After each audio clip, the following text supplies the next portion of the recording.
ये मेरा परम सौभाग्य है कि आज मुझे देश, समाज और अपनी संस्कृति की रक्षा करने के लिए अपना जीवन लगा देने वाले मां भारती के वीर सपूत महाराणा प्रताप जी की जयंती के अवसर पर आने का यहाँ सालवन में मुझे अवसर मिला है।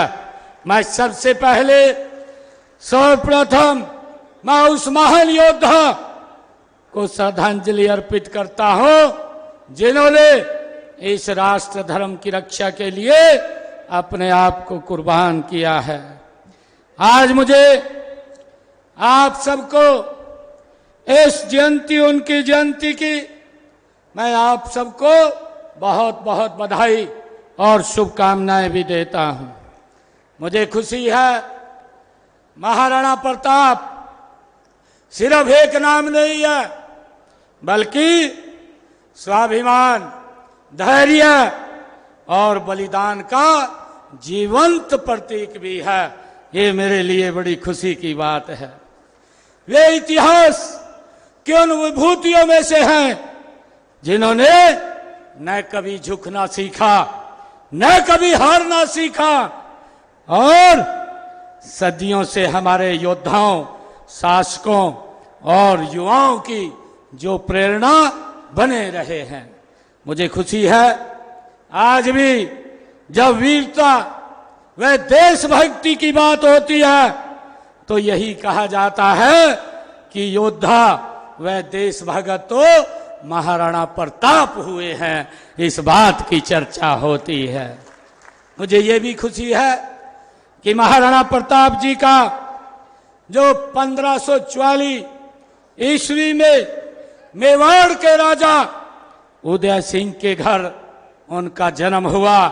वे महान योद्धा महाराणा सांगा के वे पौत्र थे।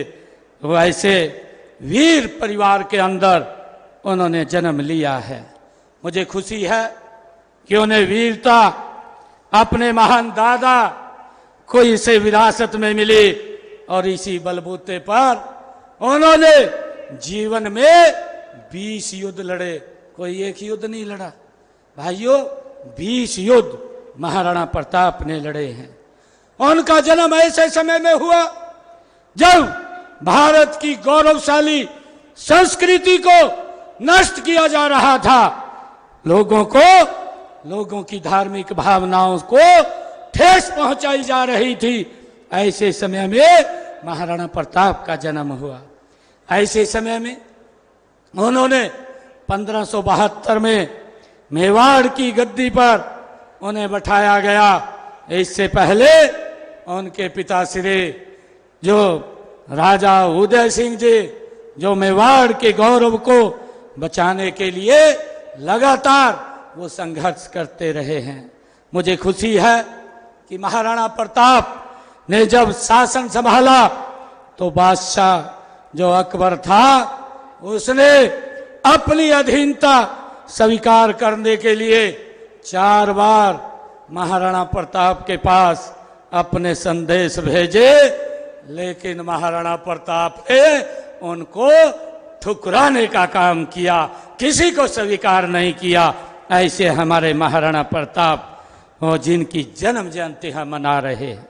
मुझे ये भी आज आप लोगों को बताते हुए कि इसका परिणाम यह हुआ 1576 में मुगलों और मेवाड़ के बीच हल्दी घाटी जो पवित्र माटी आज मुझे दी भी गई है, मैंने उस माटी को अपने माथे के ऊपर लगाया है, अपने सर के ऊपर रखा है।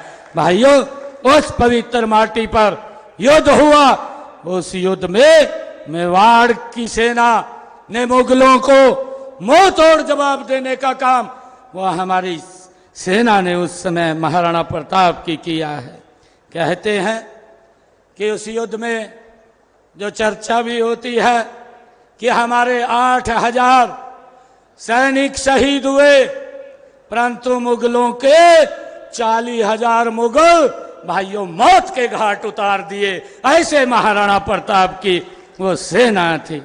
मुझे खुशी है कि अपनी जन्मभूमि और कर्मभूमि चित्तौड़ की आजादी के लिए महाराणा प्रताप आजीवन मुगलों से लड़ते रहे हैं।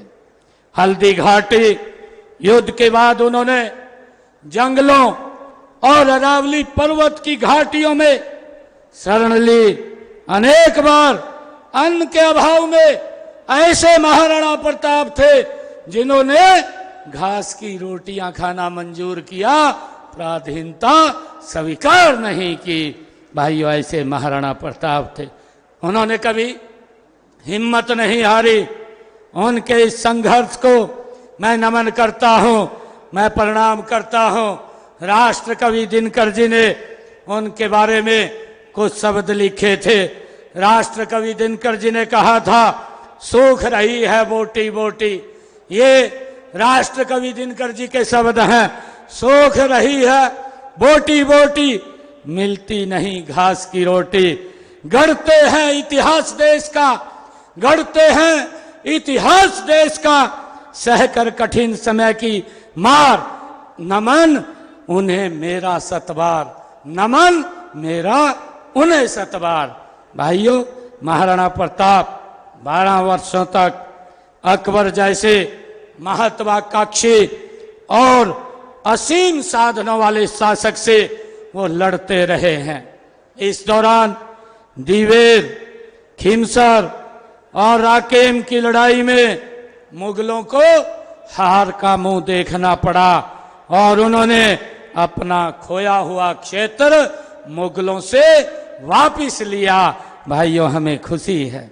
मैं आज मित्रों एक बात कहना चाहता हूं कि महाराणा प्रताप जी का जीवन हमें संदेश देता है, हमें संदेश देता है जब तक स्वाभिमान तब तक स्वाभिमान से जीते हैं। ये हमें महाराणा प्रताप का जो जीवन है वह हमें संदेश देता है। तब तक आत्मा है, तब तक जीवित है।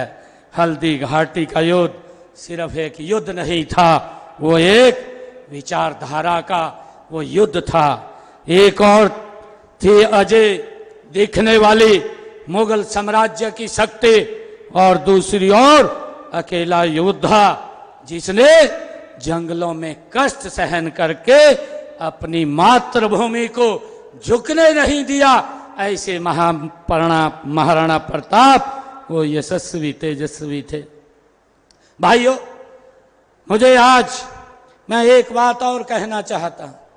मैं आप लोगों से इस बात को हमने विचार भी करना चाहिए। इस बात के बारे में हमें सोच करके इसको आगे भी बढ़ाना चाहिए। मैं एक बात कहना चाहता हूं कि हमें अपने इतिहास को स्वदेशी नजरिए से नहीं देखना चाहिए। विदेशी नजरिए से हमें अनेक बार पराजित ही दिखाया गया है। ये कहा गया है इतिहास के अंदर कि हम हारे हैं, जबकि हम हारे नहीं हैं। वीर महाराणा प्रताप के मामले में ऐसा दिखाने की कोशिश की गई है। इतिहासकार मानते हैं कि हल्दी घाटी के युद्ध में कोई विजय नहीं हुआ, कुछ तो अकबर को विजय ही दिखाते रहे हैं। भाइयों, लेकिन युद्ध में महाराणा प्रताप विजय हुए हैं। वहां एक तरफ अगर हम देखते हैं मुगलों की 85,000 की सेना सैनिक थे और वहीं दूसरी तरफ अगर हम देखें महाराणा प्रताप के 20,000 सैनिक जिन्होंने मुगलों को धूल चटाने का काम किया है। भाइयों, ये राजपूत सेना थी। मुझे खुशी है कि इसलिए आज हम अपने इतिहास को स्वदेशी नजरिए से हमें देखने की जरूरत है, आज आवश्यकता है। विदेशी नजरिए में तो भ्रामक तथ्य प्रस्तुत किए जाते हैं। उदाहरण के तौर पर अगर हम बात करें, आर्यों को दिखाया गया था इतिहास के अंदर कि भारत पर आर्यों ने आक्रमण किया। इस प्रकार की बातें इतिहास के अंदर कही गई हैं, जबकि आज का विद्वान, आज हमारे जो आर्य वो बोलते हैं कि आक्रमण नहीं हुआ है। उन्होंने इस बात से इनकार किया है। भाइयों बहनों, मुझे खुशी है कि यह गौरव की बात भी है कि महाराणा प्रताप जैसे महापुरुष जन्म बहादुर राजपूत कौम में हुआ है। और मुझे ये भी खुशी है कि आपने देश को महान शासक, देश भगत, बहादुर जवान दिए हैं। भारत की आन बान और शान की रक्षा के लिए कुर्बानियां देने वालों में आपका अग्रणी में नाम लिया जाता है। मुझे भाइयों इस बात की खुशी है। मुझे ये भी खुशी है कि भाइयों जब हम देखते हैं कि मुगल साम्राज्य के पतन में मराठा व राजपूत कौम की भूमिका को कौन भुला सकता है। भाइयों इसके बारे में ये सर्वविदित ही है। आपने सदा ही अन्याय के विरुद्ध संघर्ष किया है। राष्ट्र के मान सम्मान और स्वाभिमान की रक्षा के लिए बड़ी बड़ी चुनौतियों की भाइयों बड़ी बड़ी कुर्बानियां भी आपने दी है। जो समाज एवं राष्ट्र अपने महापुरुषों, वीरों व शहीदों को याद करता है, उसका सम्मान करता है और सदैव उनके शौर्य और उपलब्धियों पर गर्व करता है, तो गौरव का अनुभव होता है।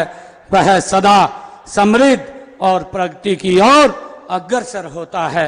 भाइयों इसलिए हमें अपने महापुरुषों और गौरवशाली इतिहास को सदैव याद रखना चाहिए। इस समारोह के लिए मैं आयोजकों को भी बहुत बधाई देता हूं। महाराणा प्रताप जी का जीवन साहस, स्वतंत्रता, आत्मसम्मान का ये प्रतीक रहा है। उन्होंने अंतिम सांसों तक देशभक्ति और स्वराज की ज्वाला को जलाए रखा है। उनका संकल्प था स्वतंत्रता सर्वोपरि है, चाहे उसके लिए कितनी भी कठिनाइयां सहन करनी पड़े। आज जब हम भारतीय संविधान का 75वां ये वर्ष मना रहे हैं तो उनके मूल सिद्धांतों में यही भावना झलकती है। इससे स्वतंत्रता, समानता, न्याय, धर्मनिरपेक्षता को सर्वोच्च स्थान दिया गया है। यह महाराणा प्रताप जैसे स्वराज पुरोधा अपने गौरवशाली अतीत, संघर्षशील स्वतंत्रता सेनानियों और लोकतांत्रिक मूल्यों का सम्मान है। मुझे खुशी है कि देश के यशस्वी प्रधानमंत्री आदरणीय नरेंद्र मोदी जी के नेतृत्व में जो उन्होंने कहा है जय जवान, जय किसान, जय विज्ञान और जय अनुसंधान, इस मंत्र के साथ भारत दुनिया की महाशक्ति की ओर गति से अग्रसर है। मुझे ये खुशी है। अभी हम देखते हैं कि अभी एक घटना क्रम पहलगाम का हुआ है। पूरे देश के अंदर उसको लेकर के एक बड़ा रोष था, बड़ा दुख था और देश के लोग चाहते थे कि पाकिस्तान को उसका जवाब दिया जाए। भाइयों देश के यशस्वी प्रधानमंत्री उन्होंने एक मंच के ऊपर कहा कि अब समय आ गया है, अब वो समय आ गया है कि आतंकवाद की बची कुची जमीन उसको मिट्टी में मिलाने का अब ये समय आ गया है। और भाइयों 9 मई को मैंने इसी स्थान के ऊपर आप लोगों के बीच में आना था, परंतु आदरणीय मोदी जी ने 7 तारीख को रात 1:30 बजे पाकिस्तान की भूमि के ऊपर जा करके जहां आतंकवाद पनपता था उसको मिट्टी में मिलाने का काम हमारे जांबाज सैनिकों ने किया है। मैं उनको नमन करता हूं, उनको प्रणाम करता हूं। भाइयों उसका जवाब पाकिस्तान की भूमि के ऊपर देने का काम किया है। यही महाराणा प्रताप का विचार है, यही महाराणा प्रताप ने हमें रास्ता दिखाया है। भाइयों उस रास्ते के ऊपर आगे बढ़ते हुए पाकिस्तान की सरजमी पर जा करके नेस्त नाबूद करने का काम ये हमारे जांबाज सैनिकों ने किया है। मैं उनको प्रणाम करता हूं, नमन करता हूं। मुझे गर्व है कि आज की युवा पीढ़ी महाराणा प्रताप जी जैसे नायकों को अपना आदर्श मान रही है। हमें अपने बच्चों को इतिहास की तारीखें नहीं बल्कि इतिहास की चेतना और चेतावनी दोनों सिखाने की आवश्यकता है। उन्हें बताने की है कि किसी भी परिस्थिति में राष्ट्र हित सर्वोपरि है। महाराणा प्रताप जी की तरह कि हमें भी अपने मूल्यों, संस्कृति और देश की स्वतंत्रता की रक्षा करनी है। हमें अपने संविधान की, जिसमें महान नायकों के विचारों को, मूल्यों को लिखा गया है, उसकी रक्षा हमने करनी है। आज इस अवसर के ऊपर मैं आप सबको बहुत बहुत बधाई भी देता हूं, शुभकामनाएं भी देता हूं। और आज महाराणा प्रताप जी की जयंती के अवसर पर हमारे विधायक महोदय जी ने मांग पत्र रखा है और हमारे समाज के प्रधान जी ने भी एक मांग पत्र मुझे दिया है और हमारे पंचायत की तरफ से भी मांग पत्र आया है। मैं आप लोगों को ये विश्वास दिलाता हूं कि जितनी भी मांगे मेरे को लिख करके दी गई हैं, इन सब मांगों को विभाग में भेज करके इनकी फिजिबिलिटी चेक करा करके इनको करने का काम वो किया जाएगा। मुझे खुशी है आज जब मैं सालवण में आया हूं, सालवण में मेरे को कहा गया कि असंध में एक HSVP का सेक्टर काटा जाए। हमारे विधायक जी ने इसकी मांग की है, इसकी भी फिजिबिलिटी चेक करवा करके वहां पर सेक्टर का निर्माण करवाया जाएगा। सालवन गांव में प्राथमिक स्वास्थ्य केंद्र का नाम मोहन सिंह मुंडाड़ जी के नाम से मैं करने की घोषणा करता हूं। गांव सालवन के बीच से निकल रही ड्रेन को, जो हमारे विधायक जी ने बड़ी मांग रखी है कि उसको पक्का करने का काम किया जाए, इसकी भी फिजिबिलिटी चेक करा करके पक्का करवाने का काम ये हम करेंगे, इसकी भी मैं घोषणा करता हूं। विधायक जी ने एक और कहा, असंध में महाराणा प्रताप धर्मशाला बनवाने के लिए मैं 21 लाख रुपए देने की घोषणा करता हूं। यदि ग्राम पंचायत सालवण जमीन उपलब्ध कराती है तो एक खेल स्टेडियम का निर्माण करने की भी मैं घोषणा करता हूं। असंध विधानसभा के लिए, क्योंकि आज ऐसे महान व्यक्तित्व की जयंती के ऊपर हम एकत्र आए हैं, असंध विधानसभा क्षेत्र की 54 सड़कें जो 186 किलोमीटर बैठती हैं, उनके लिए 88 करोड़ रुपया स्पेशल रिपेयर के लिए मैं देता हूं। ये जुलाई तक इस काम को पूरा कर लिया जाएगा। हमारे इसी असंध विधानसभा की 16 सड़कें जिनकी स्पेशल रिपेयर की बात कही गई है, जो 91.49 किलोमीटर की है, उनको भी जुलाई तक पूरा कर लिया जाएगा, उनकी भी स्पेशल रिपेयर की जाएगी। और 41 सड़कें और हैं जो 123 किलोमीटर की है, उन सब की रख रखाव के लिए, क्योंकि वो अभी एजेंसी के अधीन है, उसके तहत उनको ठीक करवाया जाएगा। करनाल से असंध जींद सड़क को 4 लेन करने, जो आदरणीय विधायक जी ने कहा है, करनाल असंध रोड गांव जुंडला व जलमाना में बाईपास के कार्य को भारत सरकार को भेज करके इसको भी जल्द पूरा करवाया जाएगा। विधायक जी ने जो असंध बाईपास के सुदृढ़ीकरण के लिए कहा है, इसके लिए असंध बाईपास के लिए मैं 9 करोड़ रुपया देने की घोषणा करता हूं, उसको भी हम जल्दी पूरा करवा लेंगे। विधायक जी ने कोहन से असंध रोड की स्पेशल रिपेयर करने की बात कही है, इसके लिए मैं 34 करोड़ 37 लाख रुपया स्पेशल रिपेयर के लिए देने की घोषणा करता हूं, यह भी जल्दी पूरा हो जाएगा। विधायक जी ने कुछ सामुदायिक भवन बनाने की बात कही है। विधानसभा क्षेत्र में जो भी लिस्ट हमारे विधायक जी देंगे, उन सब के लिए मैं अलग से 5 करोड़ रुपया देने की घोषणा करता हूं, जो सामुदायिक भवन यहां बनने हैं। और असंध विधानसभा क्षेत्र के विकास कार्यों के लिए मैं अलग से 5 करोड़ रुपया और देने की घोषणा करता हूं। भाइयों, गुड़गांव की जमीन की बात विधायक जी ने कही है, क्योंकि अभी ये कोर्ट के अंदर पेंडिंग है। इसका अभी फैसला नहीं आया, और ज्यों ही उसका फैसला आता है, मैं आज महाराणा प्रताप जी की जयंती के अवसर पर एक बात कहता हूं, वो जमीन समाज को वापस दे दी जाएगी। आज मैं आप सबका दिल से बहुत बहुत धन्यवाद करता हूं, और आप सबको मैं बधाई भी देता हूं। ये महापुरुष, ये हमारा इतिहास है। मुझे तो गर्व है, अपने केंद्रीय मंत्री, पूर्व में जो हरियाणा प्रदेश के मुख्यमंत्री रहे आदरणीय मनोहर लाल जी के ऊपर, जिन्होंने इस व्यवस्था को खड़ा किया।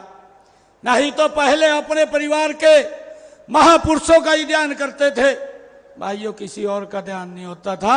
आज मुझे खुशी है, पिछले 10 वर्षों में महाराणा प्रताप, महाराणा सांगा और गुरु तेग बहादुर, गुरु गोविंद सिंह, गुरु रविदास, भगवान वाल्मीकि, संत कबीर, ऐसे महापुरुषों की जयंतियों को राज्य स्तर पर हमें मनाने का अवसर मिल रहा है।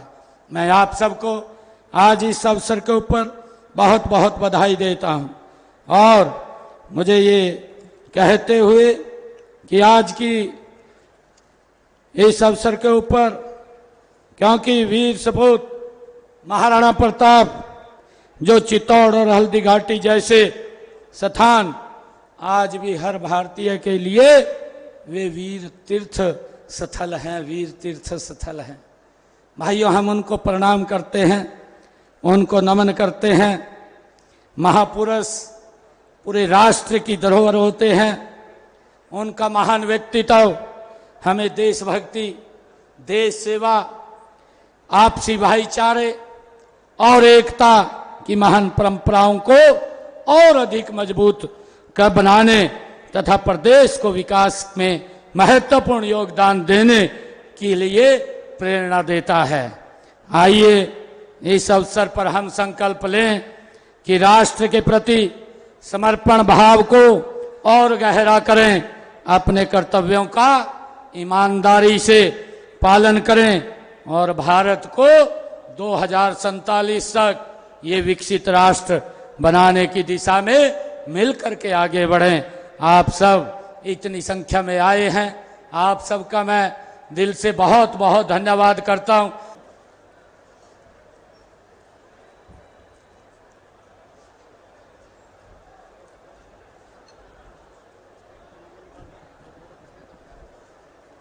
आप सभी इतनी संख्या में आए, आप सभी का बहुत बहुत धन्यवाद। सभी भोजन लेकर के जाएंगे।